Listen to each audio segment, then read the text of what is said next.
Amiga, por favor suscríbete. Un segundo para ti. Un gran favor para mí.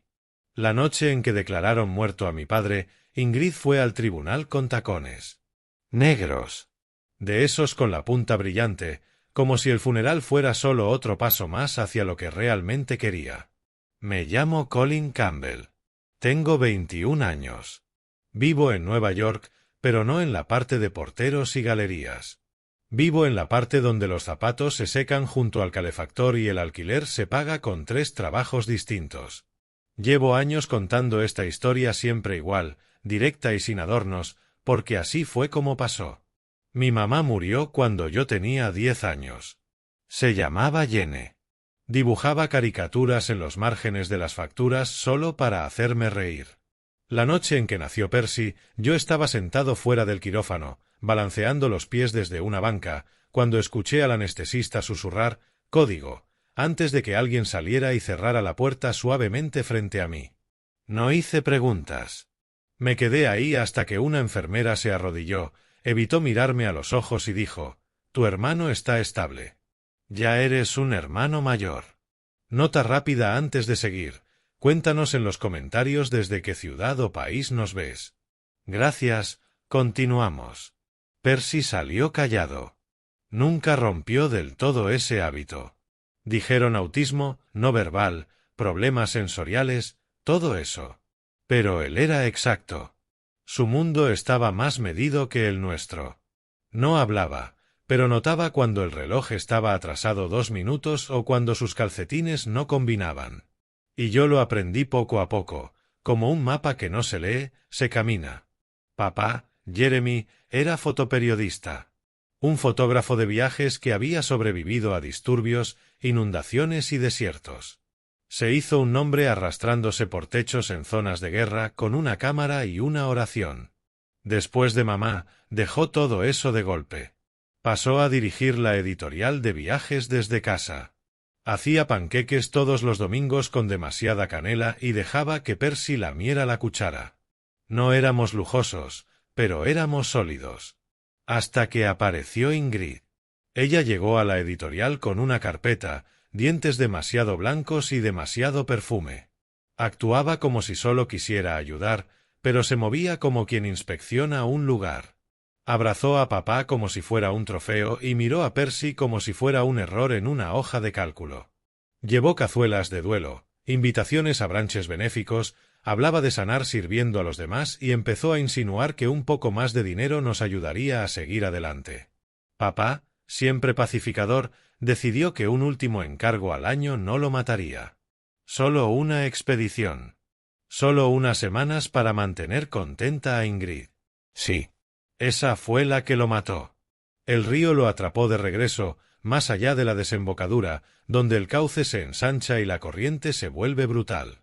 La guardia costera encontró restos y parte de su equipo, pero no el cuerpo. Esa semana, las bocinas del puerto sonaban cada mañana. Todavía las escucho. 6 meses después, un tribunal lo declaró oficialmente. Muerte presunta según la ley. Ingrid llevó a su propio abogado, se vistió de negro, asintió con solemnidad y luego solicitó la tutela total de Percy. Canceló mis pagos de la universidad, cortó la terapia de lenguaje de Percy, bloqueó las cuentas y luego levantó un folleto brillante con árboles falsos y niños sonrientes y dijo, «Se va el lunes». Yo tenía 21 años. Trabajaba en la máquina de espresso por las mañanas, repartía en bicicleta por las noches. Lavaba ropa mientras revisaba las listas de Percy. Mantuve la casa funcionando como una mula terca. Esa noche no lloré. Saqué nuestros documentos de la caja ignífuga, metí mi identificación y la de Percy en una carpeta y la escondí bajo la sudadera. Cuando Percy preguntó si el autobús sería ruidoso, le dije que nos sentaríamos adelante y contaríamos las paradas. Le dije que empacara ligero y que usara la sudadera azul, la que no picaba. No le dije que no volveríamos. La mañana que nos fuimos, la luz del pasillo seguía fundida y Percy llevaba la barbilla baja, como si el aire mismo fuera sospechoso. Metí el sobre de Mara dentro del calcetín. Billetes de 50 y de 20, enrollados, sujetos con una liga que olía a laca barata y humo de antro. Me lo había puesto en la mano sin decir nada. Asintió una vez y se fue, como si no fuera todo lo que tenía. Len llegó en su bicicleta 10 minutos después, con 2 sudaderas y guantes pegados con cinta. Me miró una vez y señaló las bolsas. ¿Las 2? Amárralas, dije. Aseguró nuestras mochilas a una caja trasera como si fuera otro encargo más y pedaleó junto a nosotros hasta la parada del autobús antes de desviarse sin decir palabra. Éramos fantasmas antes del amanecer. 2 autobuses, un transbordo y un tren junto al río que avanzaba lento hacia el norte, como si supiera que necesitábamos tiempo. Percy apoyó el dedo en el sello metálico de la ventana y respiró en series de 4, como le enseñó su terapeuta. No preguntó a dónde íbamos. Sabía que no era de regreso. La casa de la abuela estaba al borde de un pueblo que la autopista olvidó. Entre un aserradero cerrado y un viejo huerto de manzanos inclinado hacia el este, como si escuchara. Los escalones del porche crujían incluso sin moverte. El ático olía a polvo y nidos de ratón, pero estaba seco y daba al bosque. Aquí es, le dije a Percy. No habló. Tocó el suelo con la palma y asintió una vez. La casa no era grande, pero era nuestra. La abuela se la dejó a papá antes de que Ingrid apareciera, y el condado la tenía registrada como propiedad separada. Lo que nos salvó fue un pequeño trámite legal que ella hizo antes de morir, una escritura de transferencia por fallecimiento que me nombraba beneficiario contingente con derecho total de ocupación. Ingrid no podía acercarse a menos de 3 metros del porche sin tropezar con ese documento. Subimos al ático, dejamos las bolsas y levanté una tabla del rincón. Sellé nuestros certificados de nacimiento y los papeles viejos de papá debajo, planos y seguros. No era paranoia. Era preparación. La primera noche hice reglas nuevas. Tapones para oídos junto a la puerta. Zapatos en la caja con cinta azul. Cena a las 7 en punto. Luces apagadas a las 9. La rutina no era opcional. Era aire.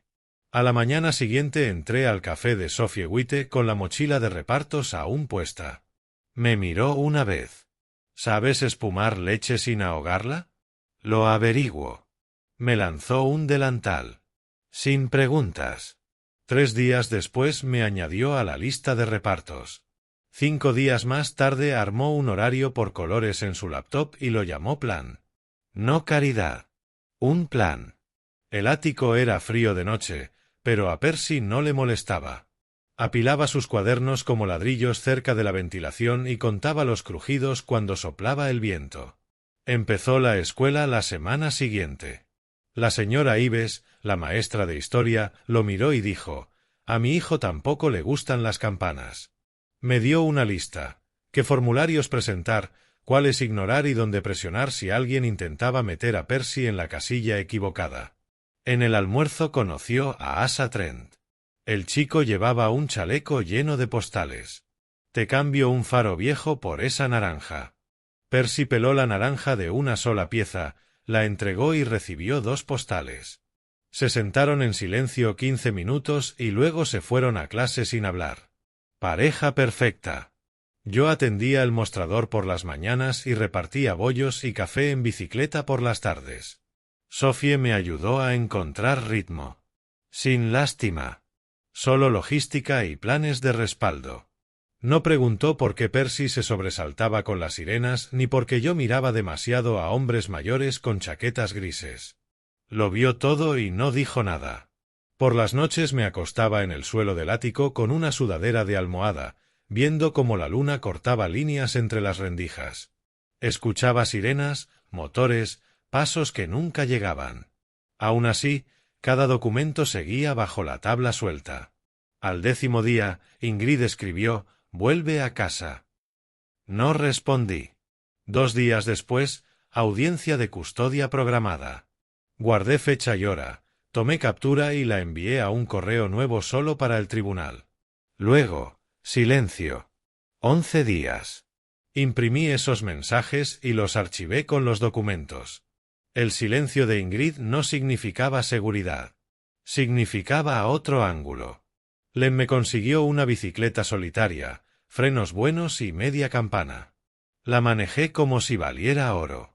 Repartí bollos antes del amanecer y cerré al anochecer. Aprendí quién dejaba propina, quién mentía sobre olvidar la cartera y cómo oler una escasez antes de que golpeara la caja. Sophie notó cuando dejé de beber el café quemado que dábamos a clientes antipáticos. Una noche me dio una taza y dijo, «No solo estás sobreviviendo. Lo sabes, ¿verdad?» No contesté. Seguí lavando tazas de la más grande a la más chica. Entre la segunda tanda de muffins y el tercer viaje a correos entendí algo extraño. No extrañaba la ciudad. Ni el ruido, ni el ritmo, ni el horizonte. Extrañaba a papá. La forma en que mascaba chicle en los semáforos como si grabara tomas extra. Cómo encontraba la mejor luz en el peor restaurante. Cómo se paraba a mi lado en el fregadero y decía, «Tú enjuagas, yo acomodo». Todavía lo oía, voz baja y firme, como una promesa. Cada mañana detrás de la barra espumaba leche como un ritual. Una mano en la jarra, un ojo en el reloj, el vapor constante. Recitaba el presupuesto semanal en voz baja, renta, comida, citas de Percy, pago de turnos y $5 para calcetines. Si la espuma salía mal o los números no cuadraban, me temblaban las manos. Por la noche limpiaba la máquina 2 veces y cerraba exactamente a las 10:12. Luego barría. Luego revisaba la caja otra vez. La rutina me mantenía entero. La rutina mantenía estable a Percy. Era lo único en la casa que realmente funcionaba. Por entonces Percy empezó un sistema de cuadernos. Uno de datos, uno de escenas, que supuse eran historias. No hablaba mucho de ellos, pero algunas noches me leía uno mientras yo separaba la ropa. Líneas cortas, hermanos en un ferry, un comedor silencioso, finales abiertos como una puerta sostenida con una piedra. Una vez dijo, «Quiero ganar para poder restarte». Lo miré. ¿Para que yo cargue menos peso? Asintió. Ese era el abrazo de Percy. En la tercera semana, Sophie me ascendió a encargado de turno. No lo dijo como ascenso. Me dio el nuevo horario y dijo, «El molino funciona, el café está caliente y nunca has llegado tarde. Así se avanza aquí». Deslizó el formulario de depósito directo como si fuera una servilleta. La señora Cibes me esperaba afuera de la escuela un jueves con una carpeta rotulada Colin Campbell, tutor. Hicimos un plan educativo que sí encaja. Firma aquí, aquí y aquí. Y ya autoricé que Asa se quede a su lado cuando el salón se pone ruidoso. Después de eso, Percy dejó de traer naranjas. Él y Asa intercambiaban dibujos, faros, barcos, bancas vacías. Percy coloreaba en silencio. Asa contaba el tiempo con los dedos y le daba chicle cuando veía que Percy se tensaba. Mara me envió un enlace de la nada. northharbourpages.net, un sitio discreto. Había subido escaneos de las historias de Percy, sin dirección, solo un apartado postal en el borde del pueblo. «La gente las está comprando», dijo al día siguiente, sin aliento. «Pedidos de verdad. Imprimí 10 más esta mañana. Usé la risografía de la escuela. No delates». No lo hice. El primer golpe oficial llegó 2 lunes después. Percy comía galletas en el ático, alineándolas por las esquinas rotas. Abrí la puerta y había un hombre de saco planchado, ojos de lector de medidores. ¿Colin Campbell? Ya desplegaba el sobremanila. Notificación legal. Petición de custodia. Revisión de emergencia. Hizo una pausa. «Lo siento, chico». Couldermatt dijo, señalando el membrete. «Lee la letra pequeña». Se fue sin esperar firma. No entré en pánico. Volví al mostrador, tomé foto de la primera hoja y se la envié a Sophie. La leyó en la cocina y salió a apoyarse en la puerta como si hubiera esperado esto. «Si quieren declaraciones de carácter», dijo, «testificaré sobre la rutina de Percy, tus horarios y tu manejo del estrés. Tengo todos los registros». No me asusta el papeleo. Solté medio suspiro. Bastaba. 2 días después, Bram Sutter, el amigo inmobiliario de Ingrid, publicó un anuncio en línea de nuestra vieja casa en la ciudad. Próximamente, decía el anuncio, como si ya le perteneciera. Tomé capturas de pantalla. El plano marcaba nuestro dormitorio como potencial de conversión. Ni siquiera había esperado a que terminara la sucesión. Se lo reenvié al señor Henderson. No hablábamos desde el memorial, pero su número seguía guardado. Contestó en menos de 1 hora. Lo estoy revisando, escribió. Incluso en texto, su voz se sentía como varilla de acero, firme, sólida. Ese jueves, el arrendador de Sophie entregó un aviso. Rescisión de contrato pendiente por reevaluación de la propiedad. Sin explicación. Rastreé la sociedad limitada por 2 portales distintos y encontré una empresa fantasma ligada a una de las inmobiliarias de Bram. Se lo llevé a Sophie a la cocina. Intentan presionarte a ti para presionarme a mí, dije. Ella asintió una sola vez, labios apretados. Entonces apretamos nosotros, respondió. Le entomó un fajo de los zen de Percy y los guardó en su mochila de mensajero. Recorrió el malecón en bicicleta y los dejó en cafés, tiendas de discos, el kiosco de la Marina. La gente no detiene a una bici que parece tener prisa, dijo. Sobre todo si hace sonar la campana como loco. Percy habló poco esa semana. Solo escribía. 3 historias nuevas. Sin títulos, solo numeradas. Encontré una con una línea subrayada en rojo. Un hermano es un pequeño faro que llevas en el abrigo. La leí 3 veces. La doblé y la guardé en la cartera, detrás de mi identificación.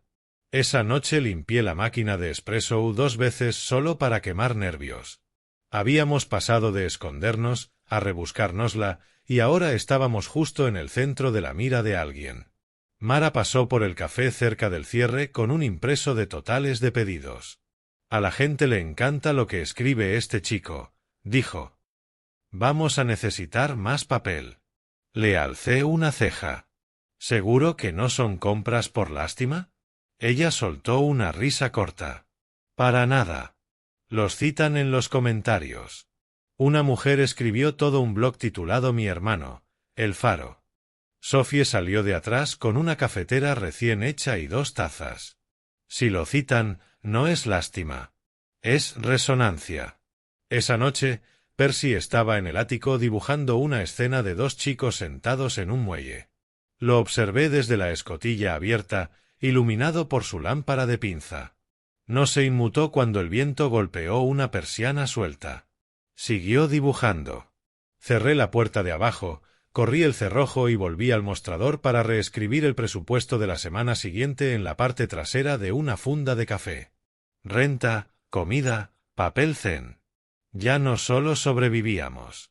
Estábamos construyendo una vida alrededor de palabras. Sophie pegó el volante del micrófono abierto en la ventana del café el mismo día que Percy imprimió su 5º zen. No lo anunció a lo grande. Un arranque suave, con muffins y café de la casa. Sin cuota de entrada. La lista se llenó en media hora. Yo me apunté al final solo para equilibrar la página. Percy escribió su nombre como P.K. North. Sin nombre propio, sin presentación. Solo iniciales y un seudónimo que inventó después de mirar un horario de trenes. El lugar se llenó a las 7. Gente del pueblo, un par de chicos del instituto artístico, un tipo con pana que decía tener un podcast pero nunca decía cuál. Percy se sentó atrás, con el cuaderno sujeto contra el pecho y las mangas de la sudadera cubriéndole las manos. Dorian Pique, ese de J. Bocazas del pueblo con demasiados chalecos de segunda mano, llevó una bocina vieja con una calcomanía de iglesia pegada al costado.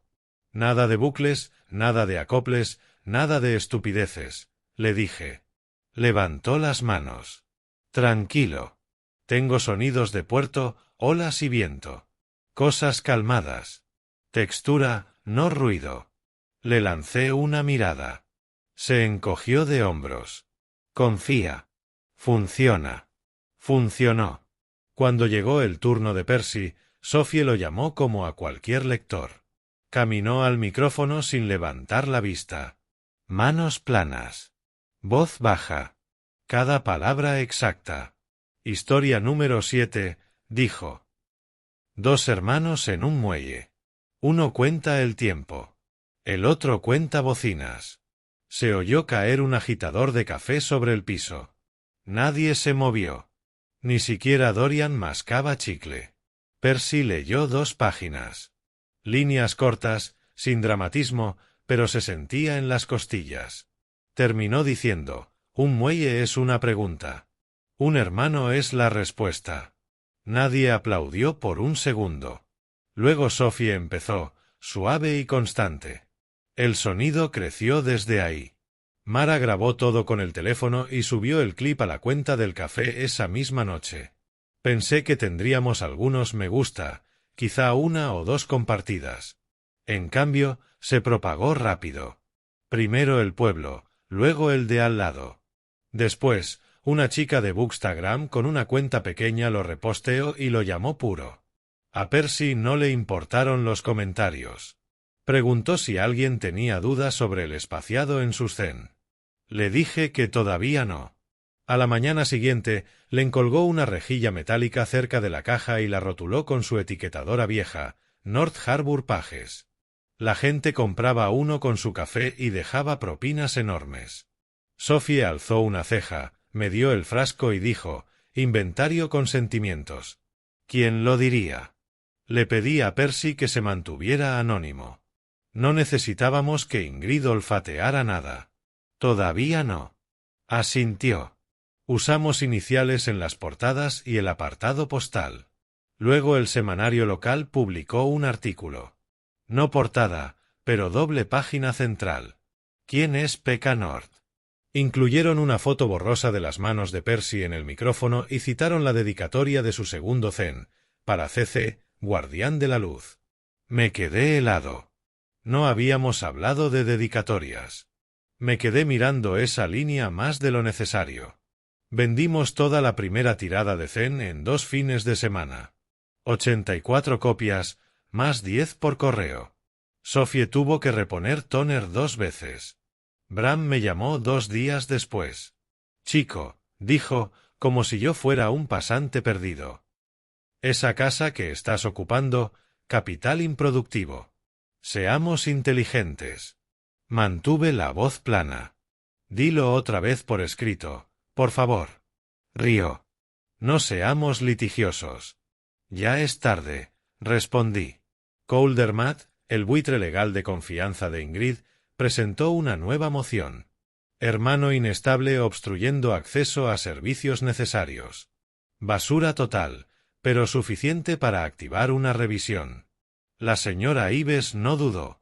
Escribió una carta al juez, mecanografiada, firmada y certificada, detallando el progreso de Percy, cómo participaba, cómo se comunicaba, cómo trabajaba con estructura. Citó el proyecto Zen sin nombrar a Percy directamente. En la siguiente lectura en el parque, Percy estuvo bajo el kiosco cubierto, con Asa a su lado. Asa no dijo nada. Solo pasaba las páginas mientras Percy leía la historia número 9. Un faro sin bombilla, pero que igual señala el camino. Un niño aplaudió primero. Luego una mujer con carriola. Luego el resto. Al final, Percy sostenía la última hoja con ambas manos, inmóvil, y nadie miraba el teléfono. Ahí supe que teníamos algo real. De vuelta en el café, conté la caja fuerte 2 veces y una más por si acaso. La llevé caminando al despacho de un abogado cuyo consultorio estaba sobre una tienda de colchas y olía a papel y limón. Usaba pana, no daba la mano y solo dijo una cosa antes de darme su tarifa. No llegas tarde, pero estás cerca. Necesitamos papeles, no pasión. Pagué el anticipo en efectivo. ¿Tienes registros? Preguntó. Todo menos sus cepillos de dientes, dije. Sonrió. Es un comienzo. Después del cierre, Sophie me dio un juego extra de llaves. Si me sacan, dijo, tú abres por las mañanas. No cerramos. No por ellos. Asentí, alineé las tazas por tamaño y dije, copiado. A 8 semanas vista, la feria del libro de la ciudad apareció en el calendario. La rodeamos en rojo. No como un tal vez, sino como una línea que íbamos a cruzar. Esta parte la cuento como el señor Henderson la reconstruyó después, pieza por pieza, porque es la única forma en que tiene sentido. Explica por qué algunas cosas se perdonan y otras no. Explica por qué el río dejó de ser solo agua y se volvió evidencia. El catamarán de papá entró en mala agua donde el río se ensancha y empieza a fingir que es océano. El viento empujó contra la corriente y el casco golpeó mal. Salió despedido, se golpeó la cabeza con la viga transversal y perdió la cámara antes de perder la embarcación. La corriente lo llevó más allá de los juncos donde el sonido cae y la profundidad engaña. En eso todos coincidieron. Una tripulación de pesca hizo un aviso más tarde esa mañana. Un hombre había sido arrastrado a las aguas poco profundas 2 curvas río abajo. De mediana edad, sangrando, vivo, pero hablando poco. Los detalles cambiaron con la marea. Uno dijo que tenía el pelo oscuro. Otro, que era gris. Alguien juró que llevaba una chaqueta fuera de temporada. Sin nombre, sin documentos, sin cámara. Los rumores se apilaron en la desembocadura. Fragmentos de una historia sobre un fotógrafo sin cámara. Un hombre que preguntaba dónde estaba y no reconocía la respuesta. Un hombre que caminaba como quien ha pasado la vida equilibrando peso desde las caderas. Cuidadoso. Entrenado. Henderson no compró la versión ordenada. Quemó millas aéreas y suelas. Miró donde encontraron el bote, no donde la historia decía que fue. Habló con estibadores que no miraban al cielo cuando mentían. Ellos lo enviaron a bares, los bares, a Cruz, y Cruz, a un hombre que caminaba como ese fotógrafo. Henderson dijo después que siguió la postura más que los rostros. Antes de subir río arriba, pasó por la casa de la ciudad. Ingrid abrió la puerta de negro, el cabello tirante, la cara ensayada. Bram Sutter estaba sentado demasiado cerca, piernas cruzadas como si fuera suyo. Henderson hizo preguntas cortas y miró todo. Cerraduras nuevas. Teclado nuevo en la alarma. Un número pegado junto al teléfono que no era nuestro. Ingrid lloró cuando tocaba. Bram no hizo nada. Eso le dijo más que cualquier lágrima. La mancha de vino tinto en la alfombra era vieja. No era de duelo. El lugar olía a perfume ajeno, algo caro y filoso que no pertenecía al dolor. Henderson se fue sin alzar la voz. Ese era su estilo. Fue primero a la policía, luego al periódico local que antes publicaba los reportajes de viajes de papá, luego a la empresa de mensajería que movía carga cerca del río y después, en silencio, a mis amigos. Algunos vecinos dijeron que yo había enloquecido y huido. Ingrid lo mantuvo más limpio. Está de duelo y confundido, y estamos protegiendo la rutina de Percy, decía. Ya había cambiado nuestros números. Calder ya había insinuado que contactarnos violaba algún acuerdo protector que no existía en papel, pero que igual frenaba a la gente. La confusión funciona mejor cuando suena oficial. Henderson tomó notas, fechas, nombres, retiros. Rastreó las empresas fantasma de Bram y encontró retiros de efectivo que coincidían perfectamente con las noches de club y las mesas benéficas de Ingrid. Dinero que se movía rápido y no volvía. Lo marcó todo. Río arriba, un marinero dijo algo que encajó. Dijo que había un hombre durmiendo en un cobertizo junto al pantano desde hacía semanas. No bebía. No pedía mucho. Preguntaba por mareas. Preguntaba por cámaras como si hubiera tenido una. Henderson fue. El cobertizo estaba vacío, pero las huellas eran cuidadosas. De alguien que no desperdicia pasos. Lo que yo sabía entonces era menos. Sabía que algunas mañanas, cuando pasaba en bicicleta junto al río repartiendo pedidos, el cielo parecía menos peligroso, como un moretón que amarillea. El agua no atrapaba la luz igual. Lo sentía en el pecho antes de poder nombrarlo.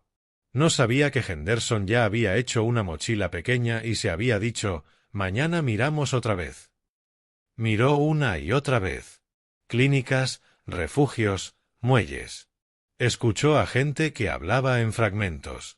Supo de un hombre rescatado por un capataz pesquero llamado Gnome Ridley. Un tipo callado que no buscaba atención y no presentaba informes si no era necesario. Gnome lo mantuvo caliente, le dio sopa, hizo preguntas despacio. El hombre no pudo responder la mayoría. No sabía su nombre. No sabía la fecha. Sabía limpiar un lente con la camisa y sostener una cámara firme con mala luz.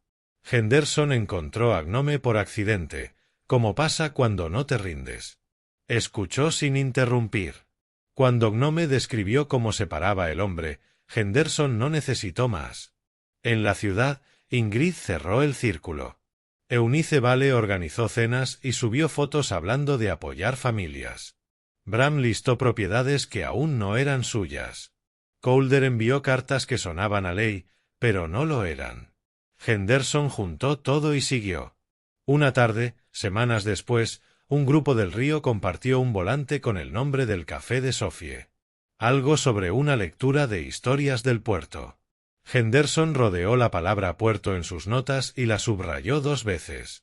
Dijo después que fue la primera vez que el rastro apuntó hacia adelante y no hacia atrás.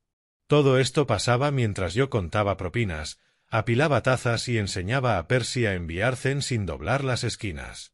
Mientras Ingrid sonreía a las cámaras y se llamaba viuda. Mientras Bram medía habitaciones que no eran suyas. Mientras Calder afilaba frases para empequeñecer personas. Yo no lo sabía entonces. Solo sabía que el río me daba menos miedo algunos días. Solo sabía que el aire se sentía distinto, como si retuviera algo. La noche en que Henderson por fin estuvo en el muelle donde Gnome dijo haber encontrado al hombre, el agua estaba calma.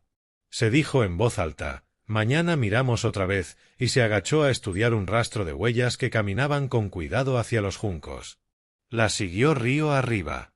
Empaquetamos la primera tirada de Hermanos del Puerto un martes por la noche, justo después de que arreglé el estante de suministros que siempre colapsaba bajo las bolsas de espresso. Sophie trajo cinta. Percy alineó las portadas para revisar el encuadre. Yo sellé cada caja con un trazo de marcador y un número susurrado. 450 copias consignadas para la mesa independiente de la Feria del Libro de la ciudad. Ya no se sentía como un proyecto pequeño. Percy habló poco. Solo se aseguró de que la dedicatoria saliera bien, para quien estuvo primero en la niebla. Días después, un blog cultural de la ciudad recogió el clip de la mesa previa del café. Llamaron al cuadernillo tranquilamente revolucionario, lo que sea que eso signifique, y citaron la línea que ya circulaba en Internet. Llevas un pequeño faro para tu hermano en el abrigo. Luego publicaron una foto. Sophie al fondo, riendo cerca del mostrador de pasteles. Yo en primer plano, desenfocado, cabeza baja, pañuelo anudado detrás del cuello. Nada nítido, pero suficiente. Esa foto le llegó a Henderson por la mañana. Llamó al fotógrafo freelance, pidió los originales y recibió la serie completa. Me envió una por mensaje. Solo el nudo del pañuelo, centrado. El nudo de mi padre. Doble vuelta, izquierda sobre derecha, ajustado como una correa de cámara. Solo le enseñó a 2 personas a hacerlo. Su mensaje decía, ¿quién te enseñó a atarlo así? Me quedé mirando largo rato, sentado en una caja de leche detrás del café, aún con el delantal puesto, las manos oliendo a jabón y cáscara de limón. Escribí, mi padre. Ahí supe que ya no estábamos dando vueltas. Henderson tenía una pista real. Ya tenía un nombre, Gnome Ridley, el pescador que sacó a un hombre del río. Pero Ingrid había bloqueado todas las vías hacia nosotros, teléfono, correo, registros. La foto del blog fue la primera migaja limpia. Acordamos un encuentro. Terreno neutral. El parque de las mesas de ajedrez. Mediodía en punto. Sin prensa. Sin café de fondo. Solo 3 personas que aún se importaban. Llevé a Percy. Le dije que íbamos a ver a alguien que trabajó con papá. Sophie vino también. No se adelantó. Se quedó un paso detrás de mí. Eso importó más de lo que puedo explicar. Henderson no abrazó. Miró primero a Percy y dijo: «Tus comas están rectas». Percy parpadeó y asintió. «Tengo una guía de estilo», respondió. Eso le bastó a Henderson. Luego me sonrió a mí, más tenso de lo normal. «Has hecho un trabajo que pondría en portada». No dije nada. Esperaba. «Tenemos a un hombre sacado de aguas poco profundas», continuó. La memoria vuelve despacio. El nombre encaja. La voz es cercana. Y yo le creo. No pude responder durante unos 30 segundos. El pecho me vibraba como estática. Percy me miró. ¿Llega tarde o está perdido? Tragué saliva. Estamos por averiguarlo. 2 días después, Couldermatt presentó una audiencia de emergencia. Esta venía con colmillos. Alegaba que yo explotaba la propiedad intelectual de un menor con fines comerciales y que había ocultado a un dependiente de la tutela legal. Cayó rápido y fuerte. Un paquete de papeles dejado al barista de Sophie como si fuera un pedido de pan. Esa misma hora, Ingrid publicó una foto con Eunice Vale. Sillas de jardín, copas de vino, perlas. El texto decía: «Proteger a la familia es no flaquear cuando es difícil». Flaqueé una vez. Luego me puse a trabajar. Mara sacó los datos del expediente y revisó el número de caso. Encontró una queja de código contra el café presentada el mismo día que la notificación de audiencia. Decía que las salidas de emergencia no estaban verificadas y que había suministros almacenados por encima de la altura permitida. Pura basura. La empresa que la presentó era otra sociedad fantasma ligada a una de las listas falsas de Bram. Presión por papeleo. Clásico. Saqué a Percy de la escuela temprano y lo llevé al juzgado en horas tranquilas. Mapeamos escaleras, elevadores, giros de puertas. Notó cómo el techo hacía eco en ciertos pasillos y donde zumbaban las fuentes de agua. Nos sentamos en un banco del 317, partimos una barra de granola y hablamos de nada durante 10 minutos completos. En casa, repasé el caso línea por línea, buscando los huecos que convertirían en cuchillos. Sophie pidió un favor. Una amiga suya, abogada decente de la ciudad que no usaba palabras grandes para justificar honorarios, dijo que nos daría un espacio. La señora Ives trabajó con Percy. Le dio una lista de preguntas de respuesta calmada. ¿Dónde escribes? ¿Cuándo te sientes seguro? ¿Qué ayuda cuando hay ruido? Asa apareció a la mañana siguiente con tarjetas, codificadas por color y plastificadas. Percy las repasó como fichas, moviendo los labios, un dedo escondido en la manga. Sophie me miró desde la mesa mientras los chicos trabajaban. «Esta audiencia no va de culpa», dijo.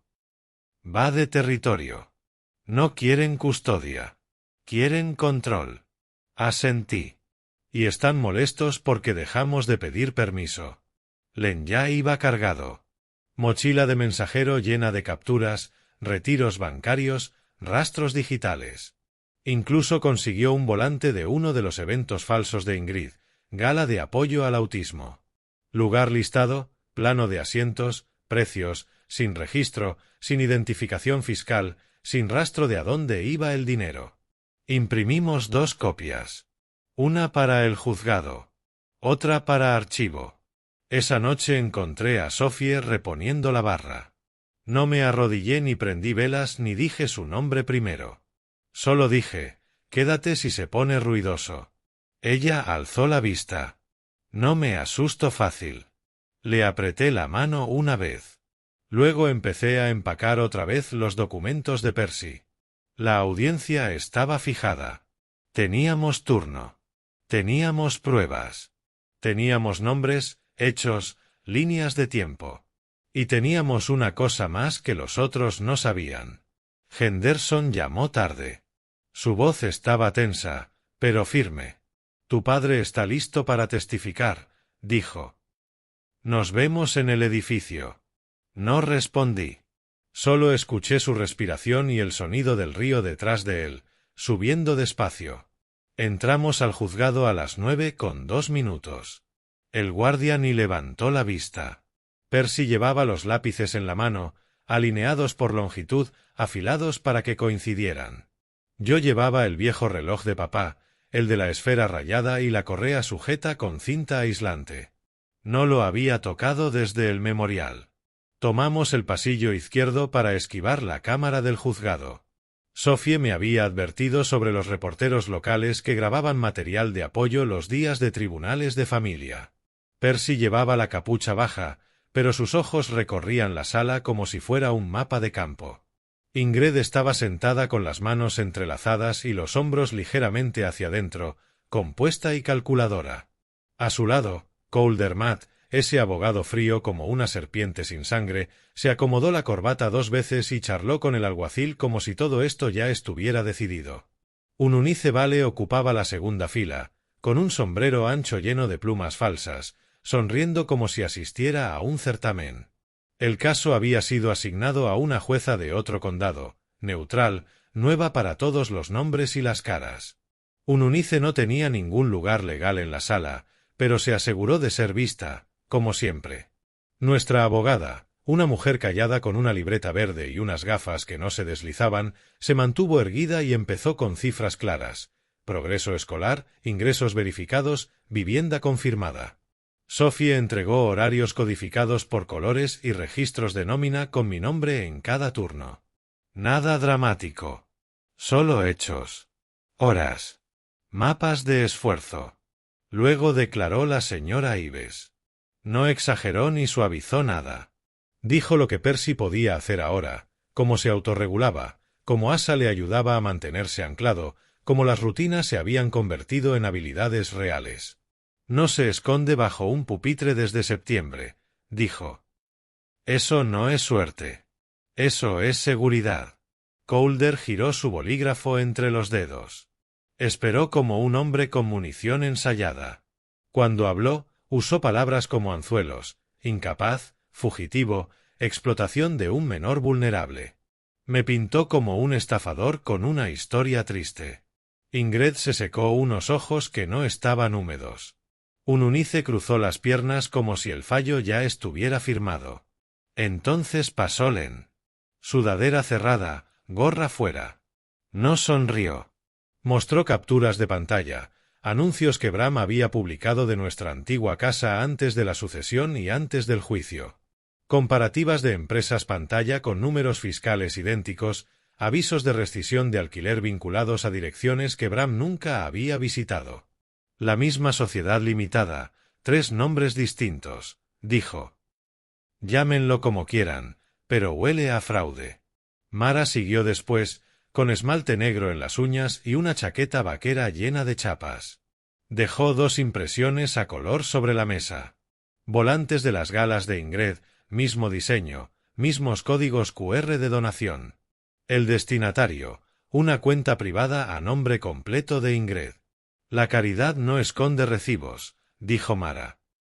Además, el evento nunca ocurrió. Verifiqué con el lugar. Coulder cambió de color. El aire pareció enfriarse. Entonces Percy pidió hablar. La jueza bajó la mirada y se acomodó las gafas. ¿Está preparado? Dije que sí. Percy se puso de pie. No miró a Ingrid ni al público. Solo a la jueza. Puedo escribir en casa, dijo. En el otro lugar me escondía bajo una mesa. Eso es todo. Se sentó. Sin lágrimas. Solo hechos. Coulder se inclinó hacia adelante. Su señoría, es evidente que el menor ha sido preparado. Basta, dijo la jueza, levantando la mano. No se está ayudando. Se volvió hacia el lado de Ingrid. ¿Por qué esta organización no está registrada? ¿Por qué este código dirige a una cuenta personal? Un unice dejó de sonreír. Hubo un receso de 10 minutos. Saqué a Percy al pasillo. Sophie le dio un zumo y señaló un banco. Me apoyé en la pared y exhalé por primera vez desde que entramos. A la vuelta de la esquina oí a Bram susurrarle a Ingrid: «Tenemos que controlar el relato». Un periodista del diario local lo escuchó y lo anotó. A veces el mundo ayuda cuando menos lo esperas. De regreso, nuestra abogada fue clara. La rutina del menor es estable, los apoyos están verificados, la residencia es segura. La custodia debe permanecer con Colin Campbell de manera provisional. Calder habló como si dictara sentencia. Esto es obstrucción. Exigimos la retirada inmediata hoy mismo. Entonces se abrió la puerta. Oí a Henderson aclararse la garganta, ese sonido grave que hacía antes de empezar una reunión. Y detrás de él entró papá.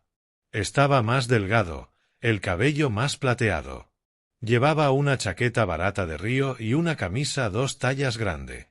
Pero su postura no había cambiado. Peso equilibrado, hombros atrás, barbilla firme. Postura de cámara. Ingrid se quedó blanca. Bram miró al suelo. Yo no lloré.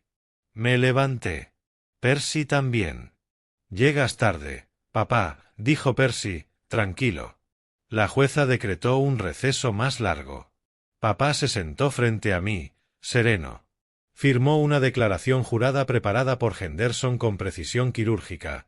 El accidente, los días sin nombre, la memoria regresando de golpe. Adjuntaron informes policiales, registros médicos, la declaración firmada de Gnome Ridley, mapas anotados del río. Sin relleno. Todo sustancia. Ingrid volvió con otro rostro, fingiendo agotamiento y duelo. Calder intentó reducirlo todo a tecnicismos. La jueza no parpadeó. Necesito fechas y depósitos, no teorías. Las mentiras no soportan las hojas de cálculo. Esa misma noche, la corte emitió una orden provisional.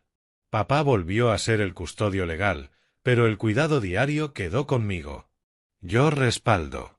Tú conduces, me dijo. Nos quedamos. Dormí sin las botas junto a la cama por primera vez desde que huimos. El resto vino después, la feria del libro, las luces, Percy leyendo, Sophie quedándose, la vida construida alrededor de palabras. Y cuando Percy leyó, un hermano es un cargo del que no te jubilas nunca. Y le entregó el texto a Sophie, añadió, bienvenida al equipo. Asa asintió como un director diciendo corte. Papá levantó la cámara y tomó una foto. Revisó el histograma por pura costumbre. Luego dijo, una más. Y volvió a disparar. Supe que la segunda sería la buena. A medianoche chocamos las tapas de la sidra con gas y fingimos que eran corchos de champán. Percy levantó su vaso demasiado alto y casi lo derramó sobre su cuaderno. Len gritó, pase de lista de medianoche. Y Mara encendió una bengala usando una vela. Miré a cada una de las personas allí y les di el único brindis que me quedaba dentro. Si puedes cargar, carga. Si puedes esperar, espera. Si puedes amar, ama fuerte y constante. Esa era la verdad. Comimos chili de una olla grande de cocción lenta y un pastel comprado en tienda que estaba mejor de lo que tenía derecho a estarlo. Sophie apoyó la cabeza en mi hombro mientras la gente se iba y los calefactores seguían zumbando bajo el árbol. Me preguntó, entonces, ¿qué hacemos ahora? Miré las ventanas del ático iluminadas sobre nosotros. Percy las había dejado un poco abiertas para que circulara el aire. Desayuno a las 6, dije. Lectura a las 7. Como siempre. Ella sonrió. Constante. Sí. Constante. Antes de que te vayas, feliz año nuevo. De verdad espero que este año te traiga amor real, felicidad tranquila y personas que se queden cuando las cosas se ponen difíciles. Y déjame preguntarte algo sincero. Si alguien en tu vida intentara tomar control de lo que más te importa, ¿te quedarías en silencio o lucharías con todo lo que tienes para defenderlo? Si esta historia te tocó, pulsa el botón de apoyo para que llegue a otras personas que lo necesitan. No olvides darle like y suscribirte. Es solo un clic, pero para nosotros significa todo. Y deja un comentario, aunque sea gran historia o lo que tú harías en su lugar. Te leo. Los quiero. YouTube eligió esto para ti. Tócalo. Vamos a ver si acertaron.